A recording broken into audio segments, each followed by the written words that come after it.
Okay, I've got the first item on the agenda, which is just about feature categories in metrics and logs. So this is actually stuff I did a while ago. I just forgot that I'd done it and didn't demo it. So I was like, oh, I've done nothing. I haven't got anything to demo, but I did. So this is a retrospective demo. So we added the feature category to structured logs and to our metrics. So I'll start off with the structured logs. So yeah, here you can see I've just filtered by when we've got caller ID, because that's typically when we'll have a feature category. We've got a bunch of stuff here from the Git service, so I might want to exclude that just to make it a bit more interesting. I was going to say, it looks like we're a source code management application. Yeah, well, exactly. And then you can see here, like we've got a gap for the API, which Bob is working on right now. So some API routes do have feature categories and some don't at the moment. So we're filling those in at the moment. And the same for the Rails routes, to be fair, as well. Like all of what we know about in Rails has a feature category. But if I look for it does not exist, maybe that'll be a bit clearer. Well, type not API. Yeah, so for instance, like when you use the devise unlocks controller, because that's not our controller, like we haven't defined a feature category on that, so we probably should, but it's not a huge deal because it's not super common. When there's a 404, we don't have an explicit owner set, which is probably fair enough. So stuff like that, yeah, and the peak results controller shows up there as well. So basically, like what we think is missing at the moment is from this is, first of all, anything that's handled by a middleware doesn't show up in these structured logs anyway. So that'll be missing, and we'll come to that when we look at the metrics. Second of all, anything that is not in a controller that inherits from our application controller, because that's where we define the feature category stuff. We can add it to other controllers, we just haven't. And then not found is the other one. So that's the logs. I have a question about the logs. Oh, sure, go ahead. What's the meta caller ID exists filter? What does that catch? Oh, that was just because, like, if I exclude this, actually, if I just get rid of all my filters, it'll probably be clearer. We get log lines like this, which is just, I don't know. I don't really know why we. So caller ID, but so sorry, let me rephrase that. Which messages have caller ID? Oh, so caller ID is the route that we have handles from the application side. So it's part of that context stuff that Bob added. So it's like the API route or the controller action pair. So a literal answer would be all controllers that we've defined have a caller ID. Yeah. So basically that was just a quick way to like avoid like having these like log lines that aren't really relevant to this. I was just asking because I don't know everything that's in this log, and some of these things I think, oh, caller ID, that looks useful, but where does it even come from, or what does it mean? The other big use for caller ID is for aggregations. So for API, you can aggregate by the routes fields. Like, so if you want to know the top 10 API routes, you can use, I think it's called route. But for Rails stuff, that's in two fields, that's in controller and in action. So it's not very convenient to aggregate by the two of those here, but you can just use the caller ID, and that would be controller and action for Rails, or the API route for API, which is typically what you want most of the time. So cool. Thanks. For Sidekick logs, it's also useful to know which controller action would have scheduled a Sidekick job. Yes, or exactly. Which job would have scheduled another job. So that's why it's so is that why ID, right? Is that why in what were we looking at yesterday? Oh, external jobs. What they called external dependency. Reactive caching. Reactive caching. There was something that was going awry on those yesterday, and Craig Furman was asking for help, and I said, well, it's kind of difficult to apply attribution because they're unowned, but actually actually it's not the caller ID, but the feature category on those seems to be the feature category of the caller rather than unowned, which made it quite easy. So there's different feature categories on that worker, which kind of caught me by surprise because that wasn't how I understood it. So do we inherit the feature category from the caller now on some of the unowned jobs? Or is that a bug feature? I would have This is thought we super only did useful. that if there was no feature category set rather than if it was explicitly Yes. set to not owned. But if it works, Right. maybe it works. It No, worked very if you- well. if you- because I think Sean, we're wrapping that in the context now. So feature category is part of context, which means if you hit a controller action that schedules one of those reactive caching worker jobs, the reactive caching worker itself doesn't have a feature category. So Right. that's going Okay. to So be it in there, inherits and it. we're just going to have that, like, that's going But- yeah. Which would take precedence anyway, though? Would it be the workers one or would it be the one that scheduled it? Good question. I don't know. Okay, we're going to talk about metrics. What am I doing? So let's just have a quick look at this. So it's also in the metrics. So it's on this HTTP request total metrics. So probably should have typed this up before the call. No, I don't want that. I want a rate.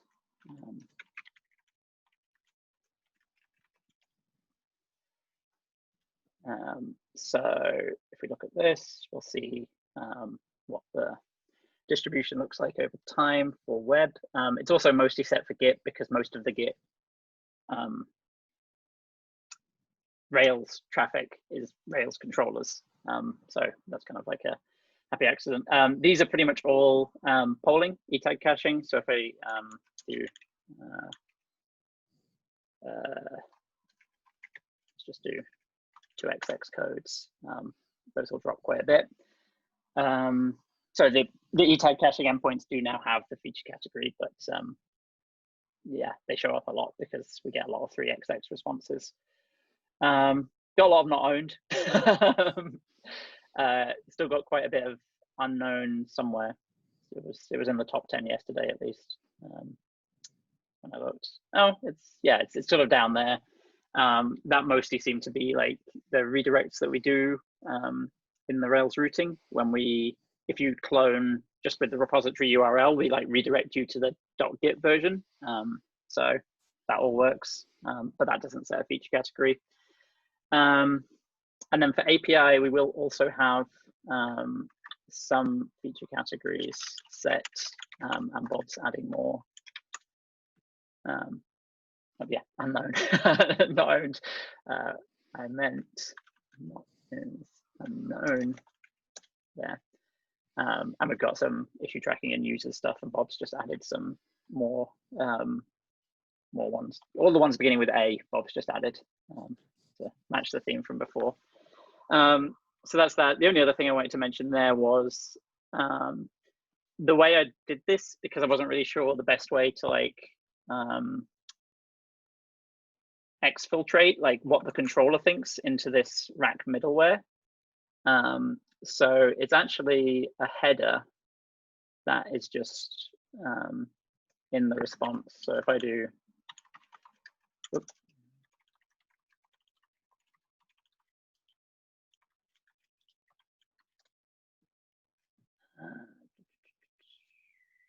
Should be, yeah, GitLab feature category there. That's not. Okay, that explains why you did it. I thought it was a bit strange, but that's much more insightful. Yeah, so that's not super useful most of the time, but it's kind of handy if you're testing that it works, basically. But yeah, the other nice thing about that is because you know Rack has access to the headers, because we can just grab it out of the headers.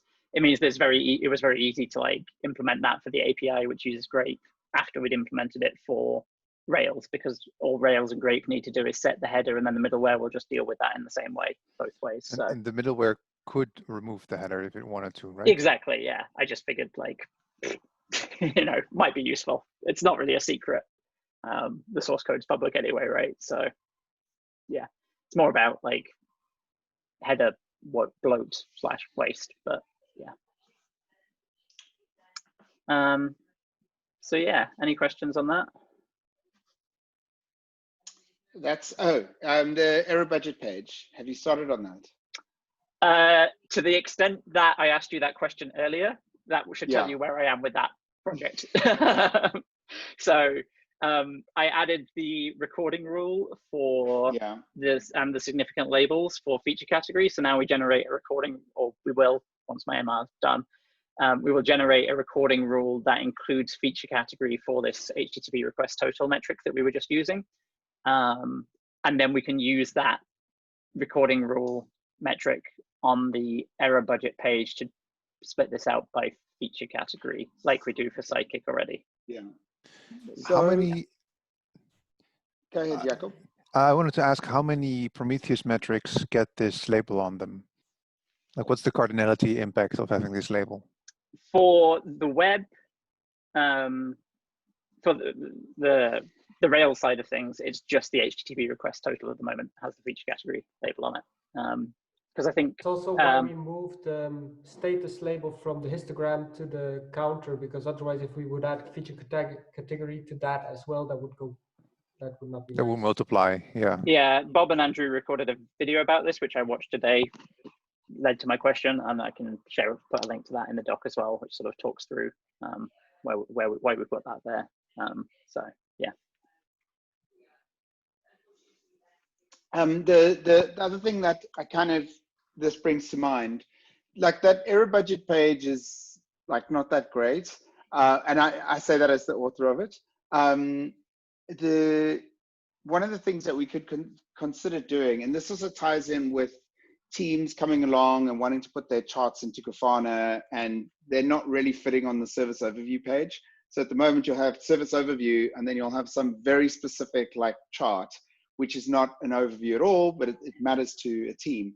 And so one of the things that we could do is we could start generating like team dashboards, which basically show all the feature categories for a particular team.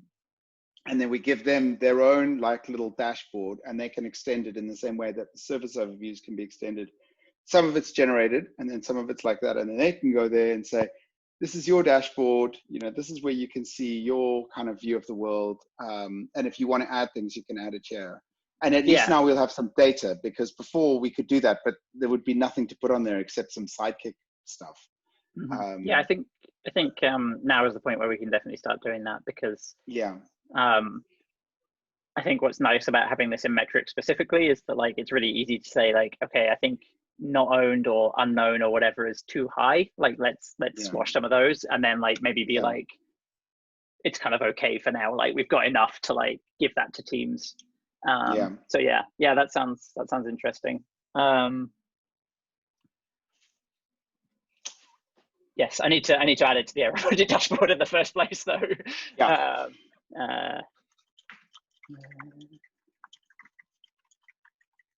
Oh, and I've got the next thing. So this is potentially for Craig, because Craig asked for some rack attack logging, and I was just looking at that just before the demo, so I thought I might just talk about this. I'm just going to link to the issue in the doc as well, because I didn't actually put that there. So we already have some logging that Myra added, which is pretty good. So what we want to do is extend that to, well, we want to first of all make it sort of match other logs ideally. So like we have a username field. If we make that meta.user, then it's easier to like go between the two logs, for people to like. Because I think the two logs are in the same index anyway. Yeah, I think they are. So like, it makes it easier to find that. And then, what was the other thing? Oh, there's one field that's like only added when there's a user. But it could be added when there's not a user as well, for consistency. And then the other thing Craig was asking for was logging the meta project and meta namespace fields like we have in our structured logs. However, that requires a database lookup, because we're not in, like when we add this to our structured logs normally, the way Bob's implemented it is that we've already loaded a project if there's a project that's relevant to this page, right? Like, that's, if we haven't loaded a project, then we're probably not on a page that's related to a project. So we just use that project that we've already loaded from the database. But in this case, we're not in that. We're not in that context. Like, we're before we've even loaded the project, because like, and we're not going to. Yeah, or we might do. Sorry, we won't if we're logging. Well, we're talking about Rack-Attack. We're not going to load the project eagerly in Rack-Attack in case there is a project. Like, how do we even know what the project is? Oh no, sorry. What I meant was, like, I was going to say that we were, if Rack-Attack doesn't block the request, then we would load the project, but we don't. But then it doesn't get logged. Doesn't block the request. So yes, exactly. Yeah. So you're explaining why this can't happen. Yeah. And I was looking at a thing. So there's this, because we actually have to load the project at some point during the routing as well. So this is sort of getting a bit complicated with like Rails and Rack middlewares, like Rails routing and Rack middlewares and stuff. And I'm not 100% sure of what the outcome is. But like because of our routes being ambiguous, so now a bunch of them have got this hyphen segment in them. But like, because like you could go to gitlab.org/gitlab/blob/master/blah, blah, blah. How do we know that there's not a project called gitlab.org/gitlab/blob, for instance? Like, how do we know which part of that is the project? Are you suggesting that we do the workhorse thing where we sort of analyze a route and try to guess what the Rails router is going to do? Well, so in the Rails app, in some cases, and I need to look this up, in some cases we use this project URL constrainer that I've linked, and that actually looks up a project at the routing stage to determine which route we use. But define lookup? Is it at the database call, yeah, or is that regex? Yeah, so it looks it up from the database, which obviously Workhorse can't do and shouldn't do. No, but also Rack-Attack shouldn't do that, because all this logging is for stuff we're blocking, and we need to block that with as little effort as possible. Right, but if the routing has already happened before Rack-Attack happens, then we might be able to somehow piggyback on that and not do an extra load from the database because we've already done it. Why would the routing happen before Rack-Attack? Rack-Attack is it's a middleware, isn't that? It's a Rack middleware. Yeah. So yeah, exactly. That's what I'm saying. Like, I need to like go through this, but I'm pretty sure it's not possible. Is what I'm trying to say to Craig. What is kind of interesting, maybe. But we already do a user lookup in this logging. Is what I was going to say. And we can already add that to the context, because you can wrap those as deep, like those can nest. So we could use that. Are we sure that is a user lookup and that is not some piece of information that's in the session? Yeah, no, if you look at line 26 of the Rack-Attack logging file, it's just there.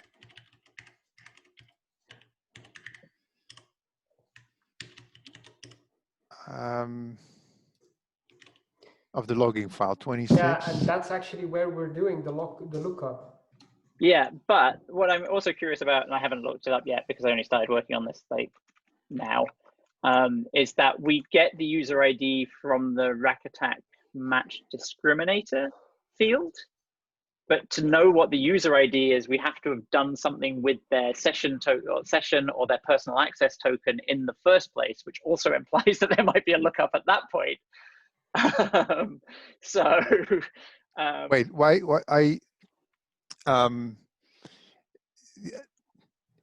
I find this line 26 very fishy because it's a query for logging. Yeah, and it seems like it will happen a lot. Well, it's a throttle with user information, but and it's inside, logging Rack seems a bit concerning. So yeah, the problem here is that, like, conceptually, and I know this is what you're thinking, Jakob, I'm just sort of explaining it for the call. If we are throttling something, then that means it's been happening a lot. And if it's happening a lot and we're adding cost to the logging of that thing that's happening a lot, like, that seems bad, because it's not like we're only adding this in the rare case. Well, we are only adding this in the rare case in the sense that, like, throttling is the rare case, but in the case where it happens, But it's when something that's when happening it's not the frequently. rare case, it's really Yeah. not the rare case.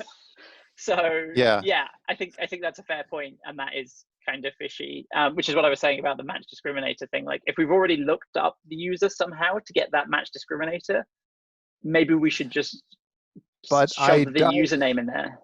I doubt that the user just that thing actually looks up the user. For that, you need to be in the other rec attack file. That's the one without logging on it. That's just the general rack attack initializer, yeah. And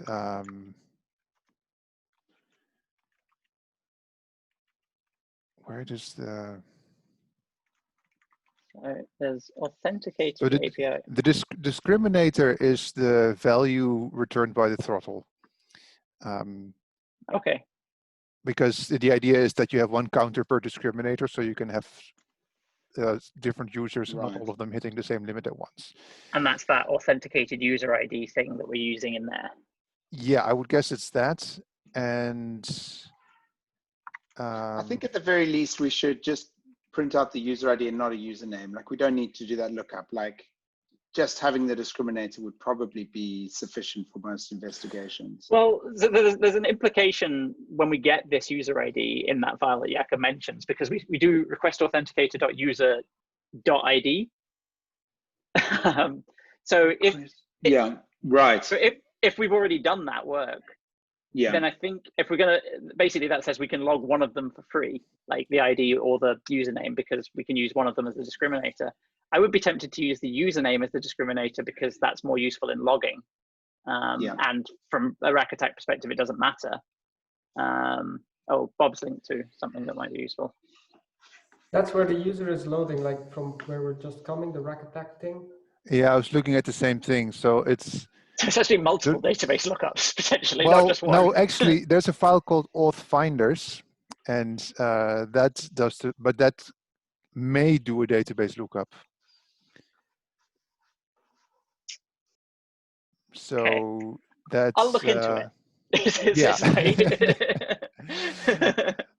But that's interesting because that means we do a lookup, we potentially do a lookup, and then we have an ID, and then during the logging, we do a lookup just to be sure to get the username. That looks like it's the status quo. Yeah.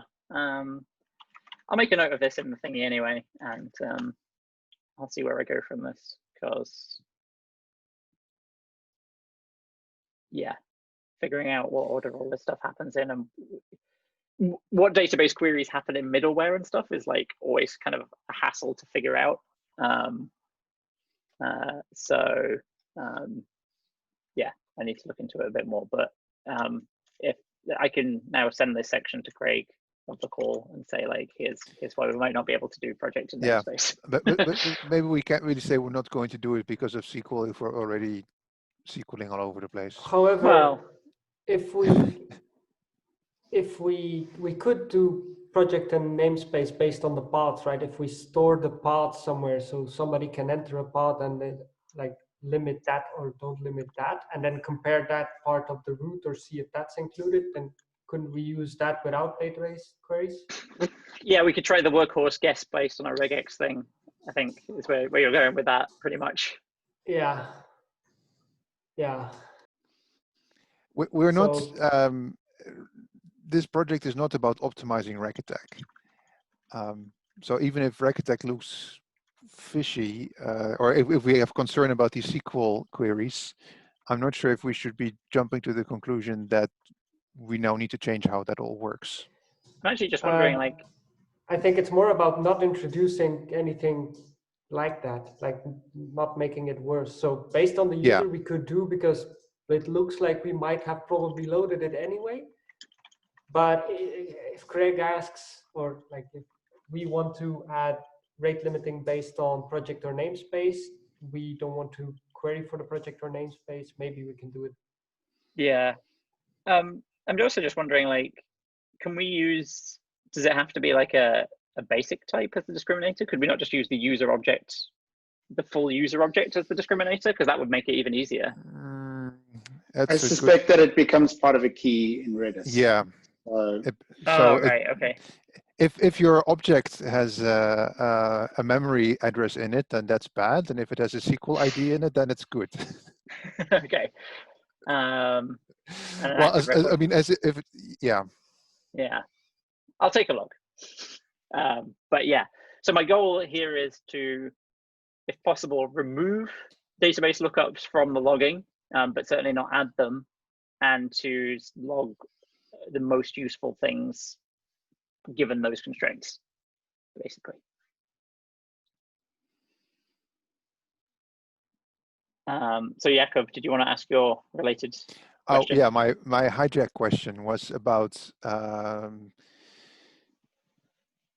something else I want to log for the sake of rack attack, because in the case of the safe list we're adding, I don't want it to go into this log, but I want to add a field to the log range log, where like the general JSON log for the request, where I want to be able to say, by the way, this request was safe listed because of the bypass header, because that way you can see how much that even happens in the first place. And what is not quite clear to me, and it is really how that works, because we have this transaction class and it wraps Prometheus, but it also wraps log range, and I don't really know what happens when, if I can have one without the other. You can get to transaction.current and put anything you want in there. I would like, I create an issue to get rid of the metrics from there, because they're kind of a lump everything together kind of thing, and it's not super useful. Okay, but transaction.current is the way to put something into log range. It's the way to smuggle something through that you can then put it into log range. Yeah. Yeah. So you would add it in the custom right, log options range thing then needs to fish it out again. Yeah. Okay. Thanks. But you can add things to the payload, which is what we do with the Redis stuff. Duration. Context. It's what we do with the context, isn't it, Bob? We add that to the payload in the application controller, but I don't know if you can do that outside of a controller. You've explained the basic structure to me. I don't want to hijack too much here. Okay.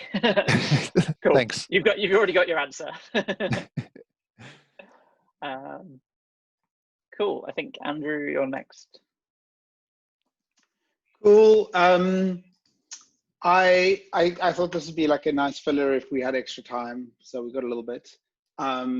And I just wanted to kind of, like this week, I've been looking at OpenTelemetry a little bit. And so I just wanted to kind of circulate some of the things that I found. So basically a lot, what is it? What is open? So, okay, so there's like a huge political drama in the world of observability. And there were two standards. And then just like the XKCD, everyone decided that they needed a standard to unite them, and along came a third one. Yes. And so that's this for distributed tracing, or is this for Prometheus? So OpenTelemetry is pretty wide. So it's got traces, it's got metrics, and they talk about logs, and they talk about extensions for things like profiles and health checks. So if I tell you all the things that they are going after, it starts sounding remarkably like LabKit. Yes, and that's a really good thing, because I would much rather we were using something that was an open API rather than our own. Like the reason we built our own was because we kind of had to, and we forced to. And actually the way we built LabKit was because of the politics of this at the time, where we knew, there was open census, there was open tracing, and we never knew like which one was going to win. And then OpenTelemetry came along, and for quite a while, we weren't really sure whether OpenTelemetry was going to get traction. There were certainly some people who, weren't very keen on it. But actually now it seems to have kind of gained that traction. And so there is like a kind of path forward that we kind of transition LabKits to OpenTelemetry. And a lot of the stuff that we do in LabKit, we basically stop doing. And we just tell people use the OpenTelemetry API. And then if you look at OpenTelemetry, it's kind of broken into two parts. There's the API. So if you are building a library and you want to instrument your library, you use the API. And then there's a different part called the SDK. And that's if you're building an application and you want to take that API and tell it to do something with the information, like I'm using InfluxDB with a Zipkin tracing system, you configure that through the SDK. And so really what we've had up to now is we've got LabKit, and LabKit has been the API for GitLab, and it's also the SDK. Going forward, we would just tell application developers, you know, here are some middlewares that we will provide for you that will do things in a GitLab friendly way, you know, for like HTTP access loggers, stuff like that. But if you want your own traces, do them in using the OpenTelemetry API. And we will give you code that will configure the OpenTelemetry SDK, which is basically what we use the GitLab tracing environment variable for at the moment. And so we'll set up like all the sensible defaults, and we'll allow interoperability and do all the fancy stuff. And then people can just use the standard API. So there is still something for LabKit to do in that world. There is absolutely, yeah. There's several things for LabKit to do. So one is kind of like sensible defaults that are GitLab sensible defaults, and a way of configuring all of our applications in a similar manner. So I'll give you like one example of this. So OpenTelemetry has this extensible trace propagation thing. So trace propagation is if you've got one process and it wants to talk to another process, it needs to take some context and pass it between those processes, and that's propagation. And so the obvious one is your trace ID and your span ID, but you can also have things called baggage. And at the moment we stuff correlation IDs into baggage, and going forward we'll probably stick Cloudflare Ray IDs in there as well, so that we just have that everywhere. And the way that that's done, if you look at Jaeger, you might be very surprised to see that when one of our applications when one of our processes talks to another one of our processes, there will be headers between those two processes that are x-uber-something something ID. And you'll be like, wait, why is there something that says Uber in here? And that's because Jaeger came out of Uber, and they have these Uber IDs. And so that's what Jaeger uses for propagation. And since then, there's now a standard W3C trace propagation standard. And what's quite nice about OpenTelemetry is you can basically say, I want to use both of these standards. So some clients might be talking Jaeger, and some might be talking W3C, and we'll just kind of mash those together. And so you can kind of upgrade clients sort of gracefully without having to kind of upgrade your entire cluster and all the machines at once. And so where was I going with this? So we can have that as a default, right? So when we start this, some of our processes will be still talking with X Uber IDs, and others will be talking with X trace ID, or whatever the W3C standard is called. And we'll be able to do that interoperability, and we'll control that in LabKit without having to push that into the application and make it really complicated. And the other reason why, like from early on using open tracing, I just really felt like this is not something you want to push onto developers to use, because it was a horrible, horrible, horrible API. It was like 10 vendors got in a room and they were like, our customers want us to have a standard, so let's have a standard, and everyone just bashed in whatever they wanted into the standard. And it was like one of the worst APIs, really difficult. The only way you could really use it was by cutting and pasting code, because none of it made any sense. And the OpenTelemetry APIs are definitely built with like developers in mind and not vendors. And so the interfaces are really nice and clean and useful. And, if you open a span, you don't have to worry about dealing with the error, because, that's not something like when you want to do some tracing, you don't want to have to like then have an error, it should just work. And if it doesn't work, it should fail silently. And so the API is much cleaner. And the other thing that I noticed is that the Ruby client seems to be in a much better state than the Jaeger Ruby client that we're using at the moment, which is looks like a side project of somebody inside an organization. It's got like 50 commits, and it's not like, not something you want to be building production code on top of, or our metrics strategy going forward. And so moving across.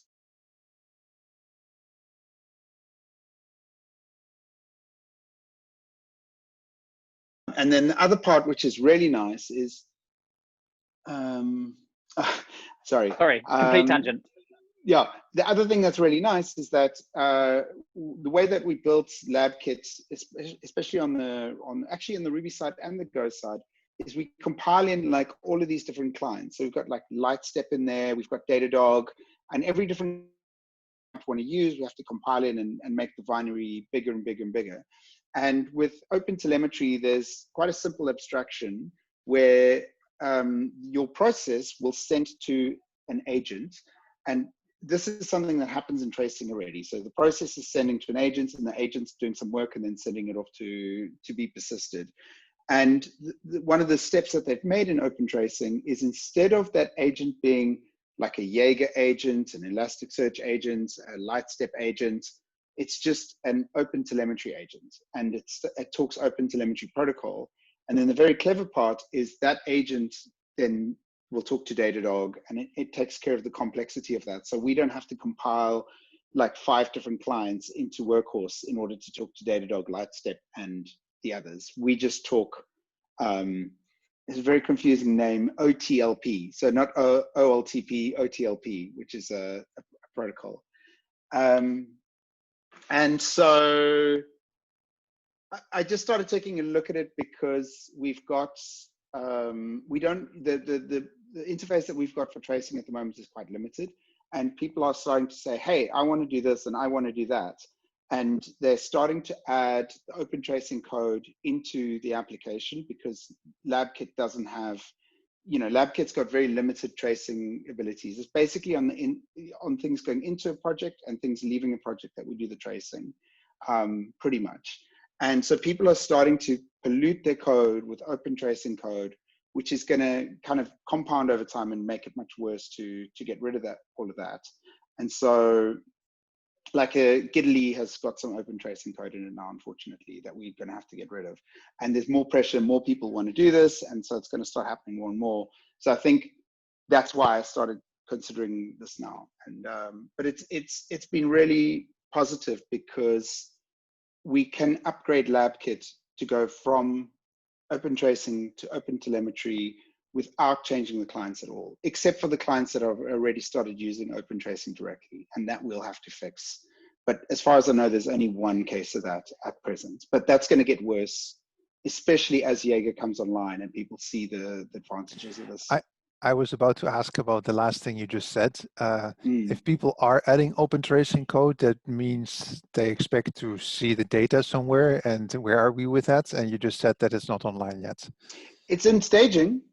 Yeah, I was just about to say, Igor is turning it on as we speak. Yeah. Yeah, I'll give you a link. And there is some reason for having this data in GitLab that we're so eager to see, that GitLab already has the integration, or was that added for another reason? It was added because it was a gap, and I probably would have stopped. I probably would have stopped. It was basically what it is when GitLab forks or execs a Git process. We don't have tracing around that, and it's a nice thing to trace, right? It's like a really nice piece of information, and if I'd been involved in it, I would have said, please do this through LabKit rather than directly. But I wasn't involved in it. It got approved, and it's useful information. It's just a pity that it's using the open tracing API. Where does it go, the information? At the moment, well, obviously when you're working on GDK, you can click on any link it's got tracing up there. Yeah. And then in staging, we've got it in there as well. It goes to a staging Jaeger instance. And I put the link into the, I'll give you a quick demo of it. So it was added for the sake of GTK mainly, because no, this is going to be like, Jakob, this is like, once this is on, in production, this is going to be all of our like problems the will go main away. way. All of our problems will go away. No, You know, we'll have all I this free time. understand. We'll be drinking pina coladas all day. I understand why it's useful. I Yeah. just what I'm curious about is why somebody already went to the work of building this when it's not on in production yet. What, building the tracing? This custom open tracing hook around Git processes.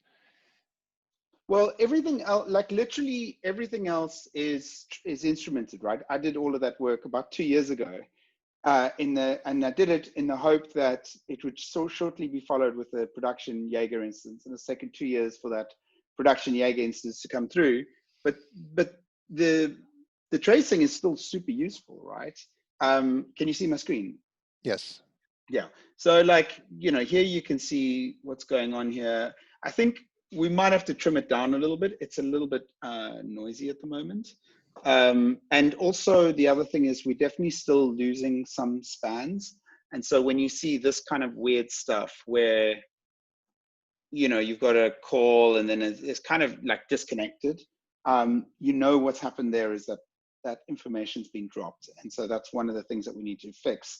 And I think that going away from that like home brewed Jaeger client to like the new one is going to help with that as well. So that's one of the things that I think we will kind of, but you know, like I'll just show you one thing on this trace, right? So obviously Workhorse makes a call to Rails.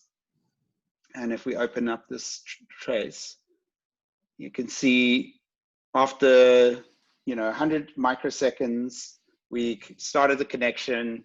After 500 microseconds, the connection to the socket succeeded. Blah blah. You know, there's so much information in here that is really useful. So you know, 2.8 seconds in, we got the first response from the server. You know, and then we started doing a bunch of other stuff, and you know, being able to trace across. It's weird, the UI is lost. They used to have something where they could show everything connecting together, but it seems to have disappeared. You know, and like you can mark traces as being an error. So here you can see that, you know, just give me the errors. And you can see here that this request, IP restriction load, seems to have failed for some reason. But you know, you can see the queries that went through. You know, there's so much stuff you get out of this. So like it will be really, really powerful just as soon as we turn it on 2 years in production. You can see here, there was obviously like something just dropped, right? And it just goes from there to there. There's a black hole. That was supposed to be a bar there. Well, there's something, yeah, there's stuff missing here. At the moment, you know, the other thing we've got to do is tune this, because you can see it's like every single cache hit on, you know, this is making hundreds of Redis calls. And I mean, it is pretty useful because you can see what it's actually going and fetching from Redis. You know, you can see it was a get. Oh, yeah, we only show the beginning of the keys that it's fetching. So you know, like so many problems that we have, just being able to look at the trace and see where the time is spent or see which of the spans are in error, and then digging into that in, you know, a little bit more depth is super powerful. So I think, does that answer your question? More or Not less. really. I think my question is a bit too subtle. I can ask it later somewhere else. Okay.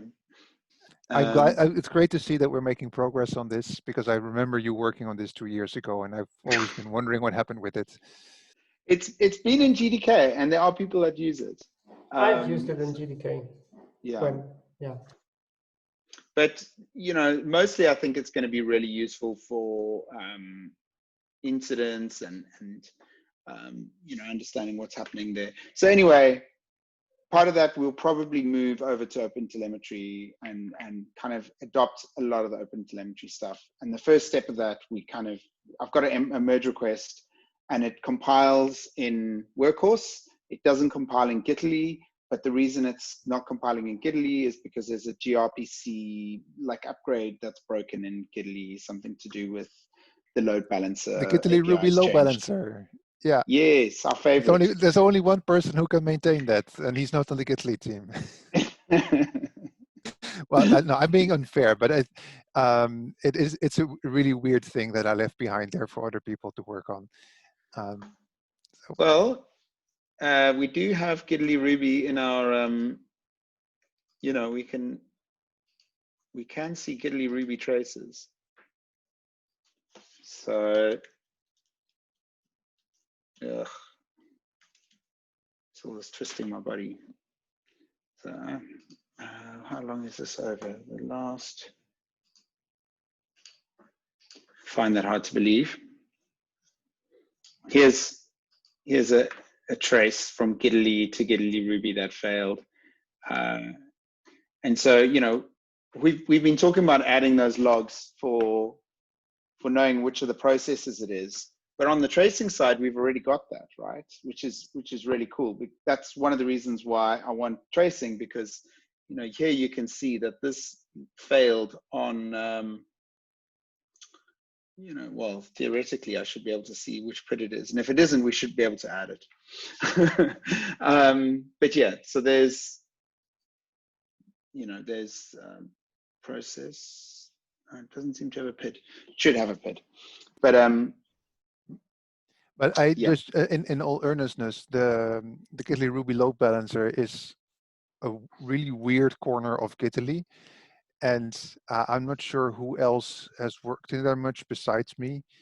So I'm not. Is anybody pushing on the gRPC upgrade? Or if it's really blocked on that, then if I look into that, that might, I don't know if it's good. I mean, I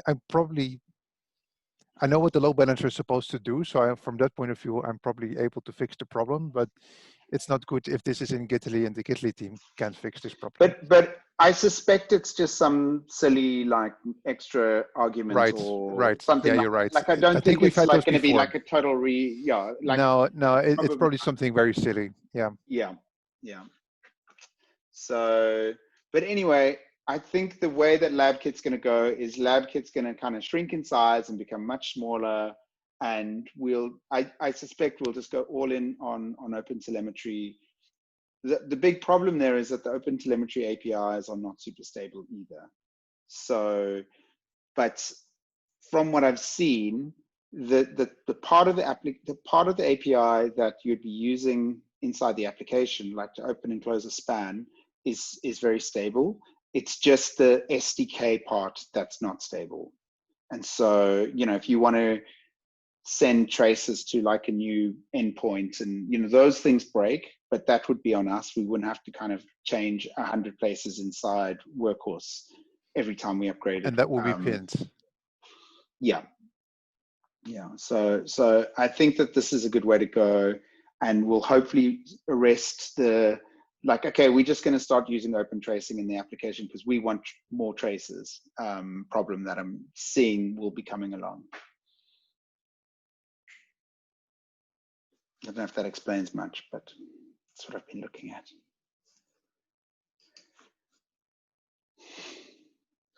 Cool. Anything else? Hi, Rachel.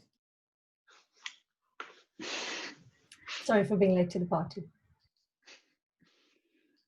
We're just glad you didn't cut us off at time, Rachel. I felt really bad about that. It was fine. It was just a joke. As I left, you know, it always comes up with like the two options, like leave meeting or end meeting full. Yeah. I was just like, oh, hit the red button because I'm leaving. Oh, no, not that one. Yeah. Fair. Sorry. Cool. I think we're done then. Cool. She stopped it. Who is recording? Sean is. Thanks, Sean.